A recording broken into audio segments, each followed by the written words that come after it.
1919 April 13 అమృత్సర్లోని ఒక చిన్న తోట జలియన్ వాలాబాగ్.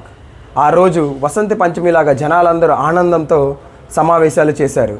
కానీ వాళ్ళకి తెలియంది ఏమంటే అది భారతదేశంలో ఒక రక్తంతో రాసుకున్న చరిత్రలాగా మిలిసిపోయిద్ది ఆ రోజు అని వాళ్ళకి తెలియదు. అదే సమయంలో బ్రిటిష్ ప్రభుత్వం ఒక చట్టం తీసుకొచ్చింది. ఆ చట్టం పేరు రౌలత్ చట్టం. ఈ రౌలత్ చట్టం ప్రకారం అనుమానంగా ఎవరు కనపడినా వాళ్ళని ఎటువంటి ట్రయల్ లేకుండా జైల్లో వేయవచ్చు. కానీ దీనికి ప్రజలు వ్యతిరేకంగా చాలా నిరసనలు చేశారు.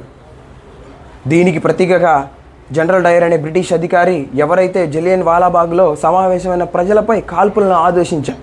గోడలతో చుట్టుముట్టిన బాగ్ ఆ చుట్టుపక్కల బయటికి వెళ్ళటానికి దారే లేదు. ప్రజలు ప్రాణాలతో పరుగులు తీస్తూ ఉన్నారు, కానీ బుల్లెట్లు ఆగలేదు. ఆ బ్రిటిష్ వారి బుల్లెట్లకి మన భారతదేశంలో ఉన్న ప్రజల యొక్క రక్తం ఏరులై పారింది. ఆ రోజు 1000 మంది పైగా చనిపోయారు, చాలామంది గాయాలపడ్డారు. ఈ సంఘటన భారతదేశ పోరాటానికి మలుపు తిప్పింది. మహాత్మా గాంధీ గారు ఈ హత్యాకాండను చూసి నాన్ కోఆపరేషన్ మూమెంట్ని బ్రిటిష్ ప్రభుత్వానికి వ్యతిరేకంగా స్టార్ట్ చేశారు. రోజు జలియన్ వాలాబాగ్లో చిందించిన ప్రతి రక్తం మన దేశ పోరాటానికి విత్తనమైంది.